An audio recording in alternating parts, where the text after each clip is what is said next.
Yay! Hello, how So are you? I'm very well. I'm very well. I'm a little bit throaty, so hopefully I don't start coughing mid-interview, but you never know. I got my water, Welcome. so I'm happy to Oh, me too. share.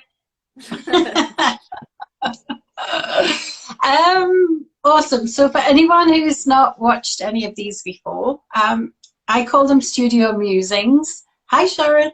I call them Studio Musings because this is my way of introducing the world to the amazing, soulful, arty people that I'm connected with. And I just really wanted to help spread more love and share their light. And that's what we're going to be doing today. So today's guest is Mysha. Is it Oveson? I never know. Oveson. Hey, that's pretty good for me. Yeah, and I love the way that you describe yourself. I've got it written here: artist, innovator, soulpreneur, advocate, and I love the last one, which is free spirit. So welcome, welcome, welcome, welcome to Studio Musings. I'm so glad that you managed to join me today.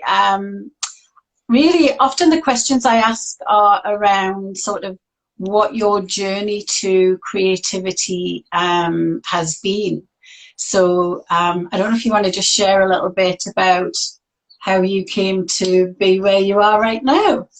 Yeah, you'll have to like cut me short because I love the story. Of course, like when you're in the thick of things, you're going, oh my goodness. But it it really started with I'm an identical twin from a very small town with family legacy, and I was weird. I was so different from everybody else. I think like my freshman year of high school. Well, first things first, like when I was really young, I was like, I want short hair. I want to wear boots. I want to wear sports coats and ties, and so like that was a little like, okay, whatever. Um, but then it was like freshman year, like I had my hair like super spiky and short, and I wore swim goggles, like different colored swim goggles as like my headband. So I just was like always kind of creative. My Nana lives in Los Angeles, and so we would visit her, and I just could not wait to leave the small little podunk, ranching community to go to the big city. And I just, it was like just so exciting, and I didn't really understand why until I was a prospective student at Whitman, and they put me in an intro to design class, and everything made sense. Like life just did not make any sense. And I was just going, why do we have to do this thing called life? And it's just so difficult. And just, I was really struggling, really, really struggling. But then I had this intro to design class, and it really just changed everything. I came home and I told my mom, I was like, oh, I'm supposed to be an artist. Like I'm supposed to be an artist. And she was like, no, you're not. With that kind of scholarship, you're going to do something practical. I'm like, the good thing is it's a liberal arts college, and there is no practical degree that comes out of this. And she was like, oh. So once I started painting horses, she was like, oh, yeah, you can totally be an artist. That seems like a good idea. So yeah, it's just, and then it's been kind of a roller coaster of like ups and downs for like when I've allowed myself to really embrace art like fully. So I graduated college and I went to work with a designer in Los Angeles, and really realized like that was just not where I was supposed to be. And so I quit my corporate job and I started freelancing. And that's when I really, like, I did art in college, but it's so interesting because I feel like I really learned to paint after college. Right. Like it was when I was on my own time experimenting instead of somebody saying like, okay, draw this figure. Okay, you know, black and white contrast. Okay, geometric shapes. Okay, like it's like when Yeah, when you're experimenting is when you really discover, and like it just gets so exciting. And so that 2010 was when I really was going, I can paint. Like I can actually paint things that look good. This is cool. And so I was really exploring. I had bought a giant set of markers. My Nana gave me birthday money, and I bought a giant set of markers, and I was just going, I am no longer going to be afraid of the blank page, because I started out being like 6H pencil, and so like really, really fine, and then a little bit darker and a little bit darker, just like can't mess up. And then I was like, okay, markers, because there is no covering this up, there's no erasing, and my confidence went through the roof. You could ask me to draw an owl juggling while riding a unicycle, and I was going, yeah, I can do that, no worries. So and then life happened, and I got sidetracked, I got distracted, and then coming up on 35, I told myself, like, so from 34 to 35, I'm going to make artwork. I'm going to recommit to who I want to be, like what makes me happy. And so, I mean, I had these huge grandiose plans, but the one that really went all the way through was I painted a painting every single day. And we're not just talking I painted every single day. I painted a painting from start to finish. Here, wow. Yeah. Here's a penguin. And so what I did every single day, I asked Google a question. So for my birthday, for 34, I asked how many species of penguins were there. And I sourced it, and I looked at the different sources, and I decided what the answer was going to be, because it's amazing. There is not a clear answer for anything. There are always differing opinions. And so, so I did the research, and I decided, okay, this source makes sense to me. So, there's 18 species of penguins. Now, because I didn't realize how long this was going to take on the first day, I definitely ended up illustrating 2. I illustrated the tallest, and then I illustrated the smallest. And so every single day, I asked Google a question, I researched the answer, and then I would paint the answer. So that's incredible. Yeah. And so I did it and then it was so interesting because it was a leap year, which was super cool. And then I got to November 13th, and I was going, I kind of don't want it to end, because I've gone so far that and then I realized, because I'm a twin, I was going, my sister didn't get a birthday doodle. I'll just do one more. So I have this giant book.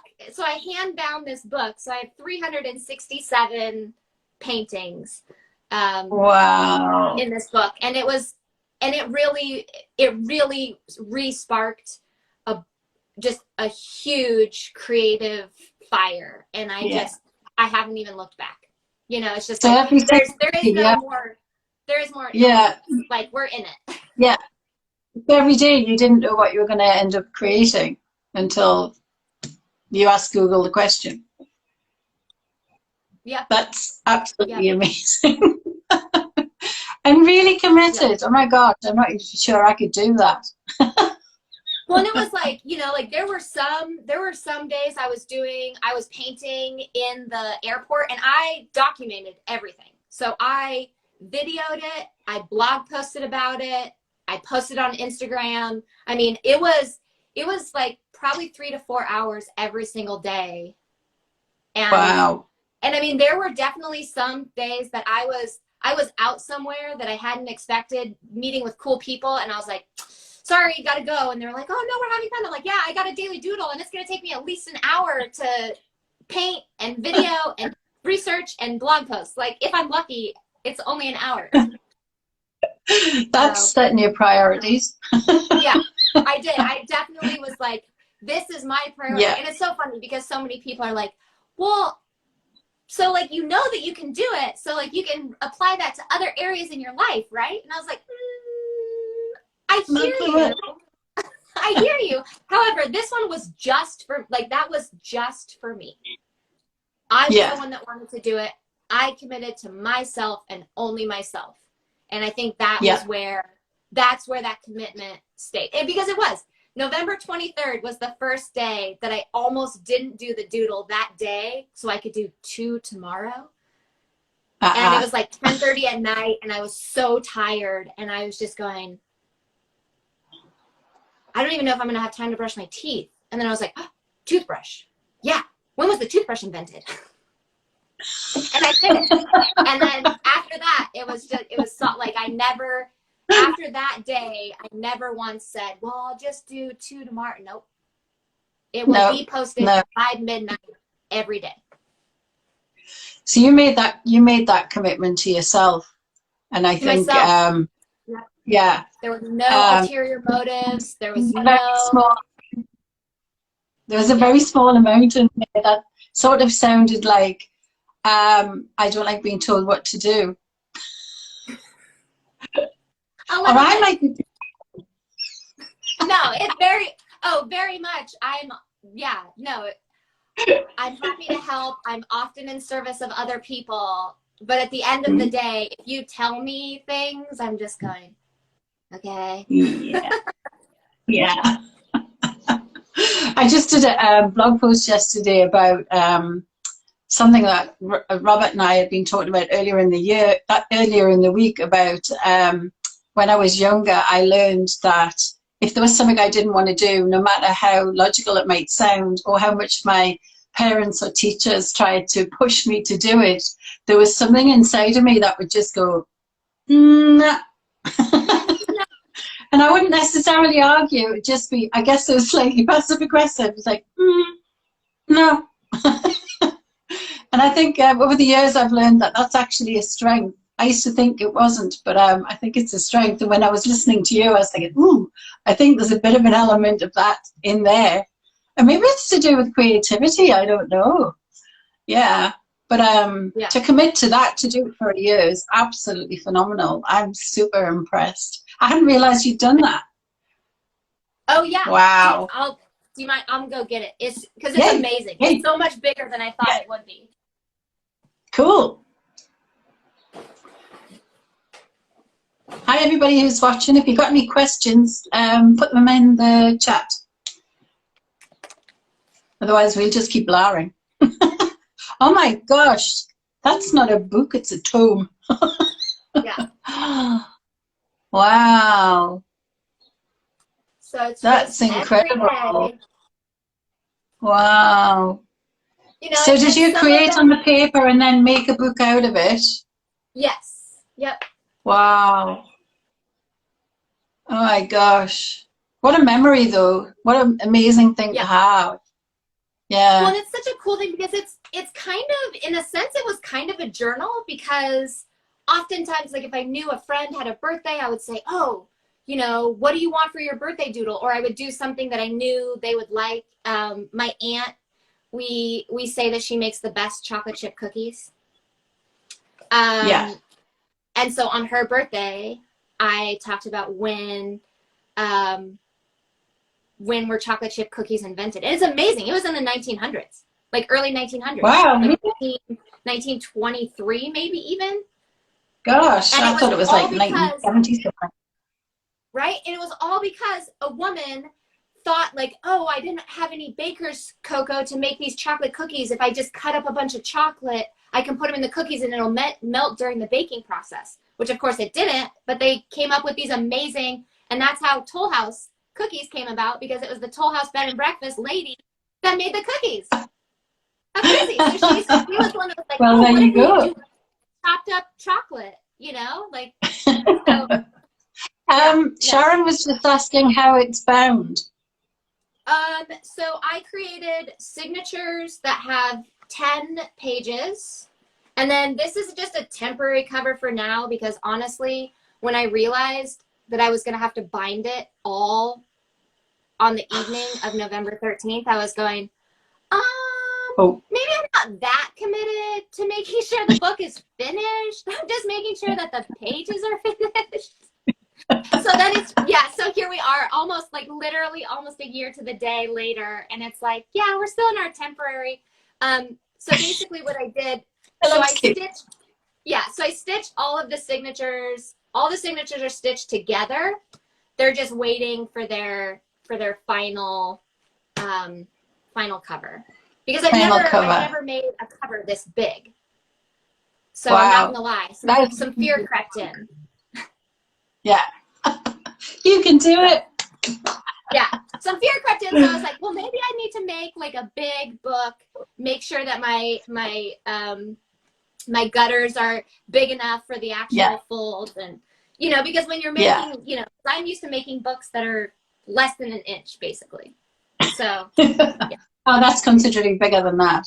So you mentioned that you had time away from art, that you got a bit distracted. What do you think it was that made you recommit to a massive project, but actually what made you recommit to creativity and art? I wanted to be happy.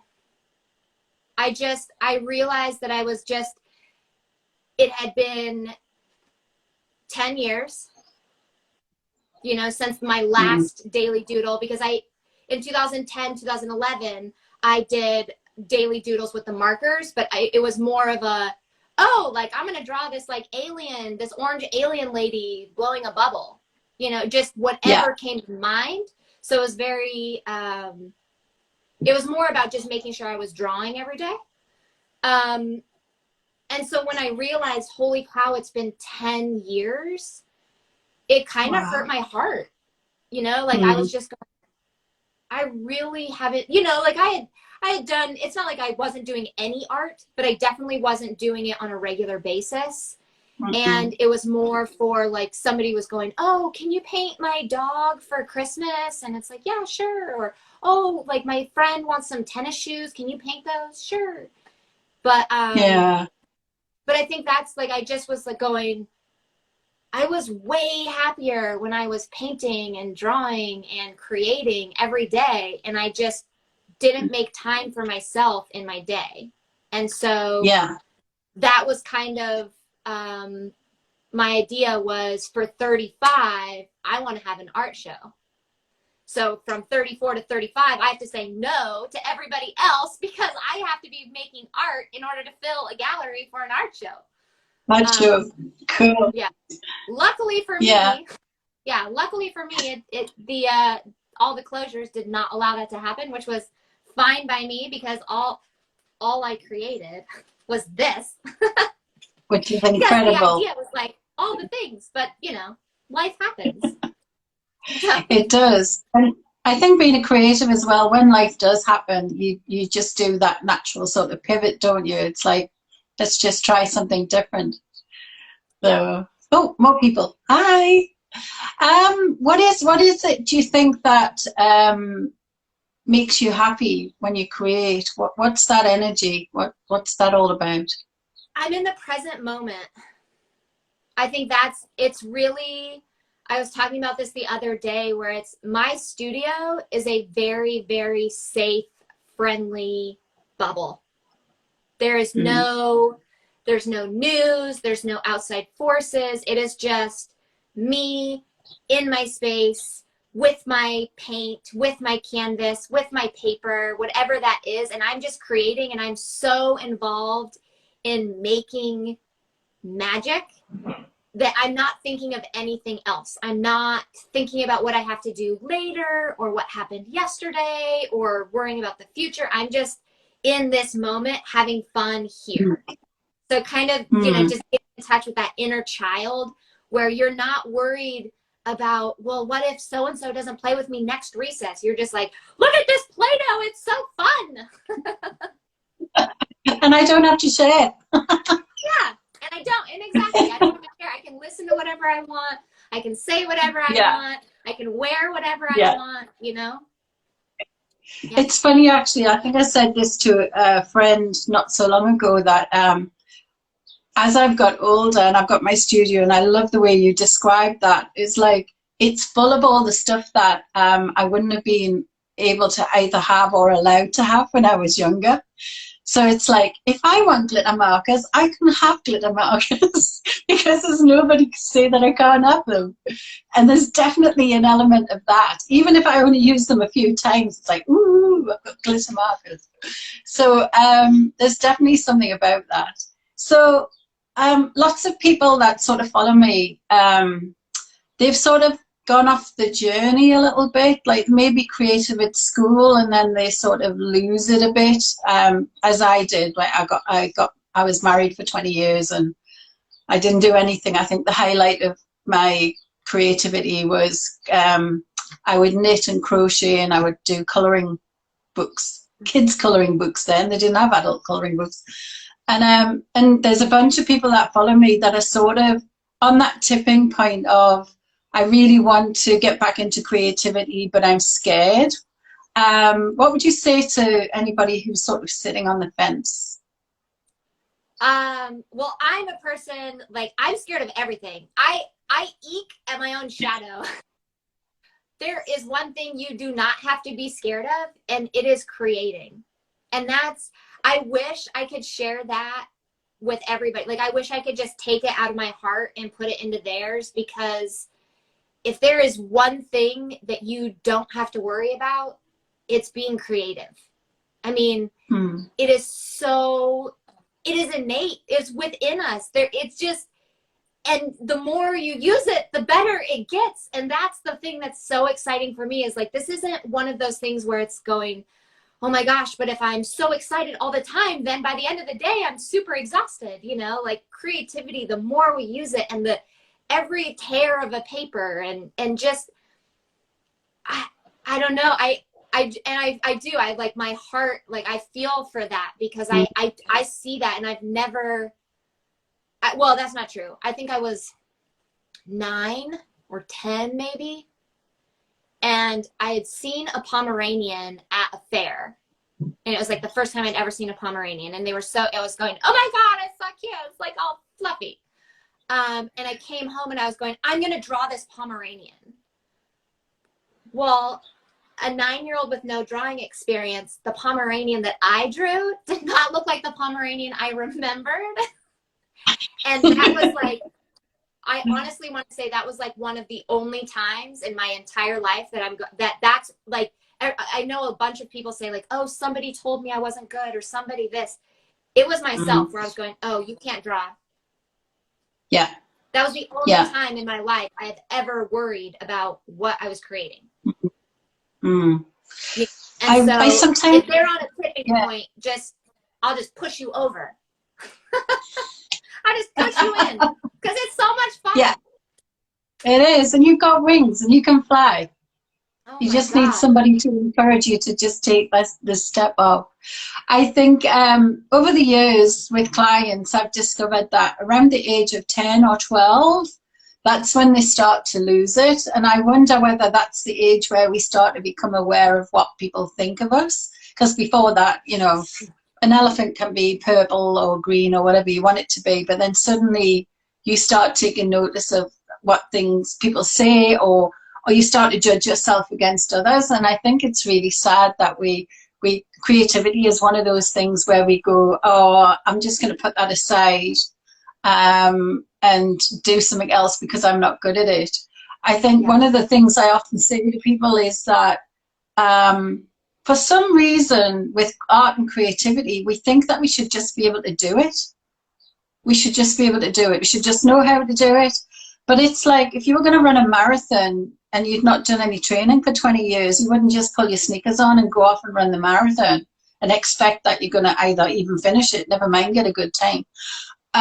It's the same with creativity. You sort of need to practice, but it's like, and even that sounds wrong, like need to practice. It's more like, for me, it's like a want. The more I play and just give things a go and know that it really doesn't matter if I stuff it up, then I become better and better at it, whatever better is, if you know what I mean. I feel happier with it myself. Happier. Yeah. I think so. I don't know that there's good and bad when it comes, well, I'm not sure there's good and bad when this comes to art. You either like it or you don't. Not everybody does. Oh my So, gosh, have you seen the range of artwork? I mean, we've got a $245,000 banana duct tape to a wall. So, you know, I just, it really is. Like, good or bad. Yeah. We don't get to judge that. I think it's Andy Warhol that said that. It's not your job to judge it. Yeah. It's your job to make it. Let other people judge it. Ah, I love that. Yeah. I think that's absolutely true. Because, you know, I don't even like everything I make. That's fine. Oh, and then other people go, oh my God. Yeah. Yeah, no, perfect example. I submitted some work to the Giuseppe Center, and I had made a bunch of tiny paintings, and I had invited my mom. I was going, come on, Mom. She painted her first Buddha, and she was just like, oh, this is so stupid. And I was just going, Mom, you don't understand. This is so good. Like, this is so good. I mean, I was to the point where I was going, oh my gosh. And I painted this praying mantis, and I was like, ugh. Like, to the point where I was just going, okay, people are always telling me, like, don't save everything. So I was like, okay, yeah, this can go in the trash. And my dad was like, I like that one. And I was going, really? And he was like, yeah, I think it's cool. And I'm like, yeah, but look at this bee. And look at this skull with bees. And look at this, and look at this, and look at this, and look at this. And I mean, I had all these tiny little paintings. And he goes, kind of like the praying mantis. And I was going, okay. So I submitted it. That was the only one out of the whole lot that got accepted. And it sold. And I'm just going, like, and like, I just found that out like 20 minutes before this call started.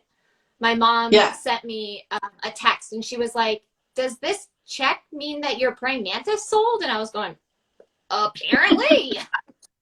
So like, it really, like, we cannot decide. I can tell you that. Like, as the creator, you're not the one that decides. Like, you get to decide if you're cool or not. Which I am totally awesome. But you're not going to decide whether or not your artwork is good. That's for sure. Yeah. That's funny because, I think that quite often happens. Like, I'll finish a painting and I'll think, oh my gosh, that's really cool. And I'll put it on social media and it's like, nothing. And then I'll post something that is a work in progress, or I actually think it's at the awkward teenage stage, and everyone's going, oh my God, I really love that. And it's like, okay, actually there's another 3 layers on that now. But yeah, you just don't know. Yeah. No, we don't. And I do kind of, that's what really, so I discovered art, but then when I really got into art and started taking art classes was when I was just going, oh my gosh. It's really more, when you're talking about like selling an artwork, for example, it is way more about the story than the painting itself. I mean, there are some paintings you can walk in and be like, oh wow, that's so amazing. But there are other paintings that I've gone in, but when I'm reading about the artist and the art that was created, I'm going, oh wow. I mean, you get goosebumps when you're reading, and then you're looking back at the painting and you're going, oh my God, I see it now. Because before you're like, is that squares, or is it about color, or I don't know. And then it talks about, like feeling disconnected. And then you start looking at the painting and you're going, oh yeah, there's always that one circle that's feeling disconnected. Holy cow. That's, just bringing the awareness to different parts and what it really means, or where the intention was behind it, like that can also play into it. I think sometimes, like, I talk to my students about, like, whatever's happening on the canvas often is a reflection of what's going on in your life. So I've had students that have been working on Dream Big, Paint Big on really big canvases, and then they're sort of tutoing in a very, this is not you, but tutoing in a very small corner of this massive canvas. And then I'd say something to them like, is there somewhere in your life that you're being small? And then they look at me like, are you psychic? And it's like, well, no, because what's happening on your canvas is a reflection of your life and your personality. So if you're concentrating on something that's this big, on a canvas that's this big, what are you missing in the whole of your life?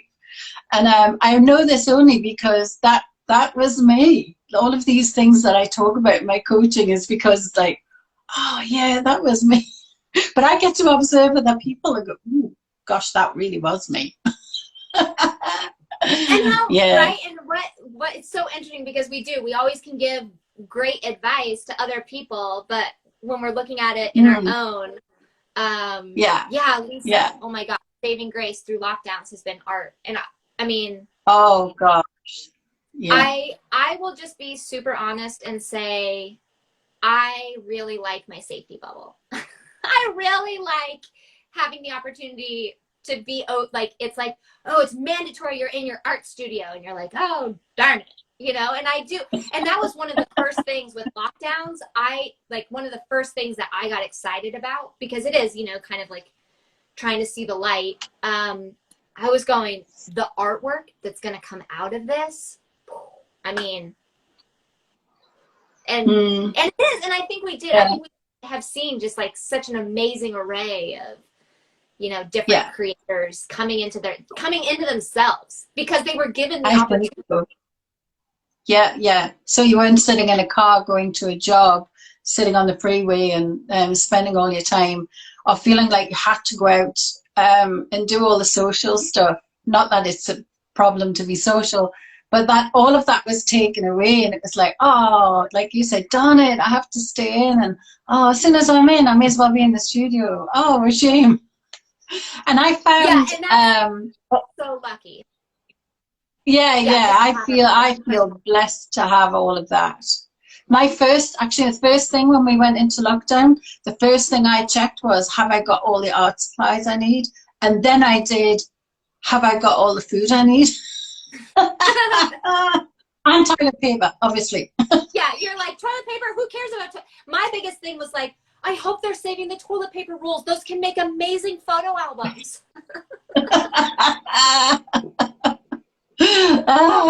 Yeah, it's funny. I think as well, the other thing I found was, because I've got a lot of friends who are quite sort of logical left brain people through my corporate career, and then I've got all my arty creative people, and the logical left brain, maybe not so much now, but at first, oh my gosh, really didn't cope because the world had been turned upside down, and the regular routine and all of that, it was just out of the window. Whereas my other friends were like, I'm going to paint a unicorn, or this is really cool, maybe I can do something different. I'm like, they just sort of sailed through. It was really, really odd and peculiar to watch, and because I sort of sat in the middle, it was like, I'm going to hang out with these people. Yeah, you're like, birds of a feather, which bird do I want to be? I want to be that bird. That bird is way more fun. Exactly. Hey, I was going to ask you, this month's your birthday month. What's going on? What's happening? Well, so my anglerfish came through, my spirit guide anglerfish, and so like I had said earlier, originally, you know, like I'm a penguin. My Nana gave me a penguin stuffed animal when I was born, and so I've been a penguin. That's me. And so I was really going to do the spirit guide for November as a penguin because that's my animal, right? But I was sitting in this corner and I was looking across and I was kind of just zoning out because there was very much, I've got so much transition going on in my life and so much uncertainty. And I was just going, you know, kind of getting a little low, like vibrationally, well, as well as like, you know, just sinking into my chair, like, oh my gosh, what am I going to do? But I was like, oh man, like I love, you know, what do I love? I'm like, oh, I love that anglerfish painting over there. And then I was going, oh yeah, what's the symbolism for anglerfish? And it was trusting in the unknown. Even in the darkness, know that you'll have the light to guide you. And I'm just going, okay, yeah, definitely doing the anglerfish for my birth. Because I was so, you know, of course, like the instant critic is like, but you're a penguin, not an anglerfish. And I was like, but this is what I need right now. Hey, Jeremy. Yeah. And I was going, oh yeah. So So that is on sale, special sale until my birthday. And then, yeah, I mean, Cool. really, Sunday is just studio. That was, you know, like, I've had so many people reach out like, oh, we can throw you a party and we can do this and we should blah, blah, blah. And we should Zoom. And I was going, I really appreciate it. However, I'm just going to be in the studio doing what I want to do on my birthday. Yeah. So, yeah, I felt like I'm in the process of moving. And so, like, that was my number one thing was I will not move anything out of this studio. Like, my whole house, like, pretty much 90% of the house is packed up. The studio is still everything. It's just everything. Because I'm just going, I don't know what I'm going to want to do on my birthday, but if I want to do it, it is going to be available to me. Yes, exactly. Yeah. I am packing it. I know when we moved house now, I had to pack the studio because I'd had students painting in there and there was literally paint up all the walls. And that was originally the lounge. And so I knew that we had to redecorate before we could put the house on sale. Oh, hi, happy birthday. Lisa, that's so exciting. Yeah, girl. Yeah, so packing my studio was awful. I absolutely hated it because I knew it was going to be months again before I could actually have it all somewhere. And it was actually 8 months or something like that before I actually managed to unpack it. And when we moved in here, before we put anything else out, Robert said, right, we're going to do your studio first. He probably needed me to be back on an even keel. And so it was super exciting. But the first time I was like, oh, I've got places for things and I can actually be in my space when everything else is upside down. So yeah, that's really cool. I'm glad you're doing that. The other thing I was thinking, I love the fact that you're talking about doing what you want to do and not feeling pressurized or obligated, which is my most unfavorite word, obligated to do things that other people want. And I think, I remember after I got divorced and I was living on my own, it came to New Year's time and everybody was like, oh, you can't do New Year by yourself. You need to come and be with us. And we've got this, that, and the other party. So what I did was I told all of my friends I was going to another friend's place for New Year. And I stayed home and I turned off the phone and I watched movies and I had a bottle of wine and box of chocolates. Best New Year ever. Right? And that's what I'm trying to explain. I was like, without being rude, the bottom line is, the least people involved, the less opportunity for things to kind of go sideways. Because if all I have to worry about is myself, then you know, like I have a great time with myself. I'm perfectly happy. Yeah, that's cool. I mean, I used to think it's because I was an only child, well, until I was 13. But you were a twin. So you're used to having someone else there. So maybe it's to do with the creativity.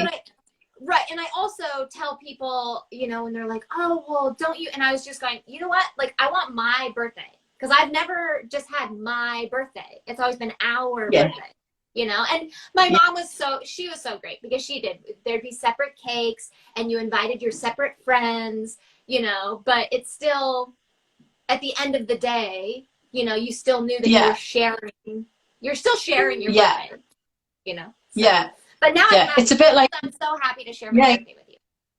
Yeah, that's cool. It's a bit like going on Christmas Day. That must be awful. I can't think of anything worse than, because then you're sharing it with everybody. Well, yeah, so unless you're Jewish, then. Yeah, that is true. That's the whole, and you're like, everybody's celebrating with me. How cool is that? Yay! What would you say is the biggest thing that's lighting you up at the moment that's going on in your world? Well, honestly, like reconnecting with the anglerfish that's like just been in the last 2 weeks, and that has been so fun because 10 years ago painted quite a few anglerfish. And I mean, it was when it was nothing really, I was just flowing, just like, oh yeah, the canvas says it's right here, you know, like people were asking me like, what kind of drugs are you on that you're seeing things in a canvas? But you get it. You know, you can step back and the, you know, having that pareidolia or, you know, creative mind where you're just like, can't you see it? It's right there. It's right there. But I think on like a larger scale, like the last few months, I really connected with like goddess energy. And so I painted just a bunch, you know, I used to paint women thinking, you know, before I really investigated and before I really spent a whole lot of time on the spiritual level of it all, I just was like going, well, women are very pretty. So I want to paint pretty women. But this year it's when I really realized like, oh no, these are goddesses. Like these are straight up, you know, this is a goddess that is protecting from illness. Yeah. Like this is a goddess that, you know, is soothing. There's and it was, I painted this goddess with all these flowers around her. And she came through, started at the 24-hour paint jam, but then painted all of the flowers and really got a sense of, oh my gosh, like she is just blossoming on August 13th. It was Friday the 13th. So I was very much in tune with connecting with goddess energy because I've always loved Friday the 13th. But me too. I thought from all the ways back, you know, like I knew, I was like, oh, well, I'm a witch. So Friday the 13th and black cats and magic and Halloween, that's just my jam. And you just, that's a fact. But yeah, so, you know, connecting, like learning more and diving deeper into the Friday the 13th. And I was just going, oh yeah, goddess energy, I'm connecting with that. And that was kind of when the, you know, like my world as I knew it tipped the other way. But it was really kind of interesting because it, you know, just keep continuing to paint through it. Not that every day has been an amazing day because like, you know, in the dream big, paint big, like you were talking about, you know, I was just going, I need to do something. And I had been traveling. And so I'd missed a meeting. And so I was like, I really want to get back in there, you know, and I want to, you know, be on the same page and feel like I had felt before. And and so I was like, oh yeah, there's an octopus here. And so I started painting the octopus, but I was like, I don't know, maybe I'll just add some green because it contrasts with red and, you know, this. And then all of a sudden I was going, I do not like this. And, you got in your head. Kind of being in like a pissy mood anyway, I was like, I'm going to go hose this off. Yeah, I saw that. That was hilarious. I did, you know, and it was like, what's the life lesson there? The life lesson is if you are not clear on what you're trying to do, you're going to run around in circles, wasting a bunch of time, energy, and materials, and end up with something that you don't want because you started by going, I don't know what I want. Let's just see. Which is fine. It's, you know, which is totally, and sometimes that's amazing. But when you come in with like some negative energy that's like, I don't know what I want. I just want to feel better. You know, versus like coming in like, I don't know what I want. You know, I just want to feel happy. There's a different exactly. So like the cleansing with that water was so it just incredible. Everything. Yeah. I often say to people, I often say to people, I actually believe whatever energy you put into a canvas, it actually emanates to you when it's finished, if it's hanging on a wall. So if I hear people in my classes talking badly about what they're doing, like I don't like this or that's really awful, I often say, do you really want that energy in there? Is that really what you want to paint? Maybe we'll go walk away, work on another canvas and leave it alone for now and come back when you're feeling a bit more energized or in that right mood. And not that it's bad to have negative energy, but as I said, I believe that that's what you put in there. So it sort of keeps coming back to you. Personally, I don't want that in my life. So yeah, I have canvases where I do just sort of go, okay, got it out. Okay, let's go back to the other one. This is my shift energy canvas. Yeah, that's not that when one. I'm trying anything good in my life. Yeah, exactly. Well, that's the point of dream big, paint big. Is like, well, what do you want to bring in? Well, you don't want to bring that in. No, and that was very much what the camp told me, was like, excuse me, lady, remember that what you're supposed to be doing here, you're supposed to be bringing more of what you want into your life. And you come to the canvas going, well, I don't know. All I know is I want to feel better. Like, that's not, you know, because it was when I first That's not it. yeah, when I first started outlining the octopus, everything was great. And like, oh yeah, look at that felt really good. Yeah. Yeah. And then I was going, well, I just want to push through it. Really? But you look at what you did. Yay! So what was it that attracted you to painting big? Like, what was it about dream big, paint big that you thought, I want to give this a go? Well, I mean, number one, you. Thank you. When I did Painting Happiness, I mean, that was like, no doubt, I was in my happiness realm, and I was like, oh, Painting Happiness, that's totally for me, like, duh. And so when we were doing that and going through the mandalas, and my inner critic stays pretty quiet when I'm in classes. It's like, no worries, you're in a class, I don't need to be here, like, hit me up when you want to like ask for a bunch of money for stuff that you're doing. You know, I'll come back and tell you about all the ways that, you know, you should be doing better or whatever. But in Painting Happiness, there was, you know, I went through the prompts and I was like, okay, yeah. And then it was something, I can't remember like the last prompt, and it was something about like, oh, there's a message.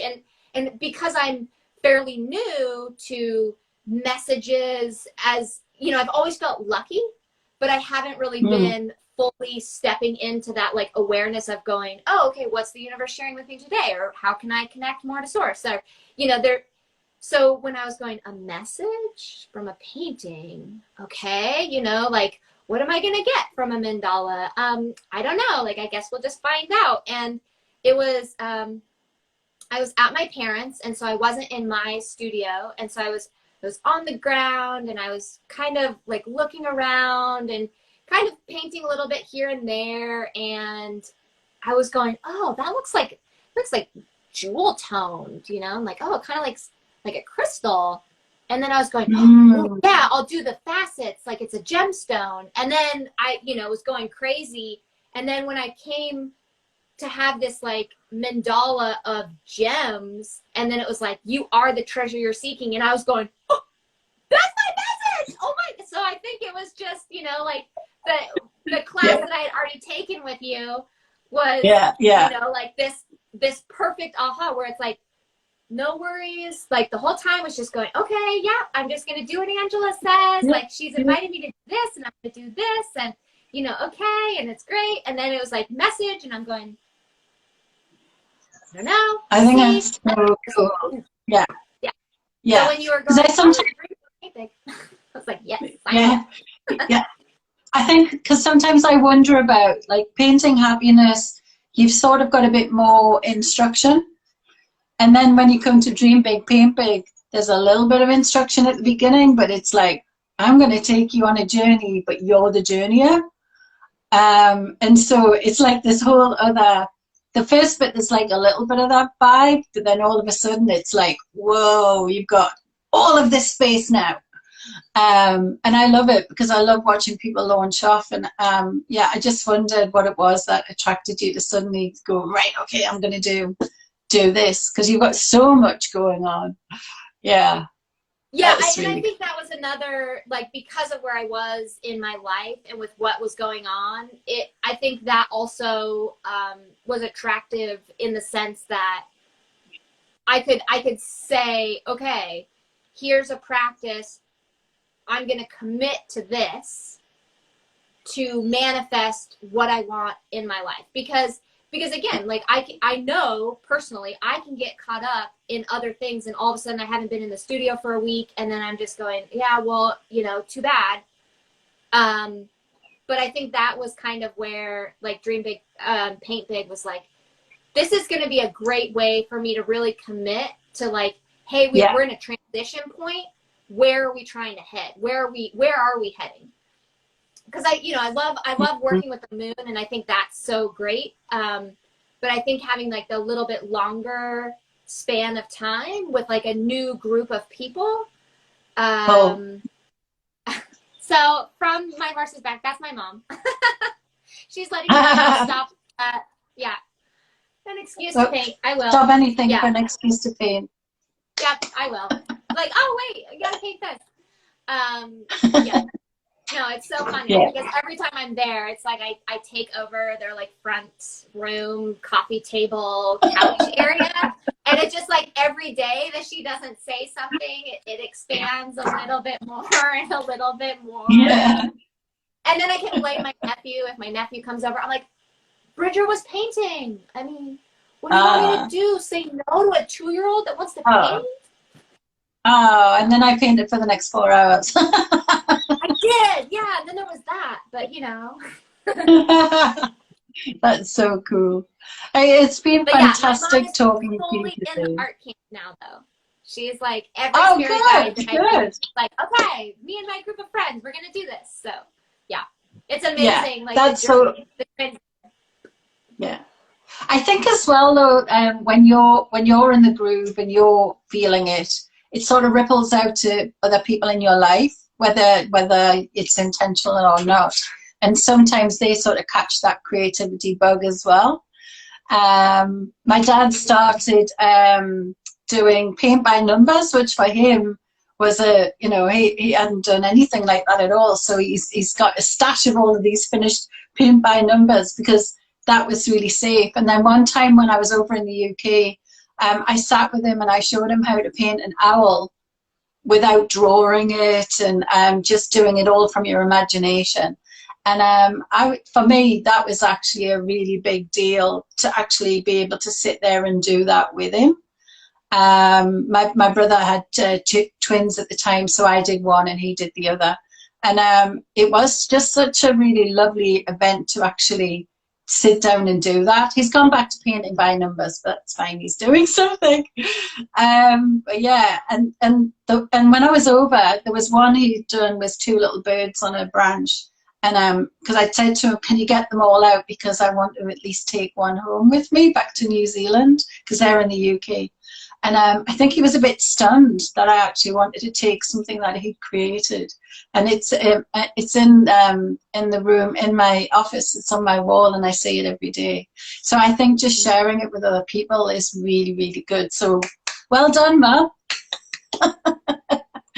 Yeah, and she does. She's brought in her group of friends, and so that was a cool like introduction. And we've done a couple of like distant Zoom classes, so that's been fun. Awesome. Yeah. Cool. Hey, it's been fantastic talking to you today, and I'll see you tomorrow anyway. But I really wanted to share you with everybody that I know because I love your energy, and I don't know, I think you light me up as well. I love spending time with you, and I'm glad that you're here today. Do you want to tell people how they can find you? Mad Mysha everything. Mad Mysha on, well, so originally I just want to clarify this because people are like, why are you so mad? And I was like, well, it stands for Mysha Art and Design, making your stuff highly attractive. So it was originally an acronym for making your stuff highly attractive. But so Mad Mysha, Mad Mysha Instagram, madmysha.com, Mad Mysha Facebook page. Life is Your Masterpiece is my Facebook group. But there's on my Instagram, there's a link tree in my bio and that kind of stuff. Yeah. I'll put a link when I post this as well, so people can go back to your Instagram and have a look and see all the amazing things you do and all the videos that you've got there, which I love watching you pop up. Because you're always like, oh my gosh, look at what I'm doing now. I am easily excited. Yes. Easily excited for sure. And I'm okay with that. That's cool. Yeah. Well, thanks for everything, and I am excited to meet up again with Dream Big, Paint Big tomorrow. be great. Yay! Yay! Me too. Gosh, it's number 7 of 8. 7. I'll see you tomorrow. And for everybody that was on in the comments, thank you so much for being here. Yay! Love you lots. See you soon.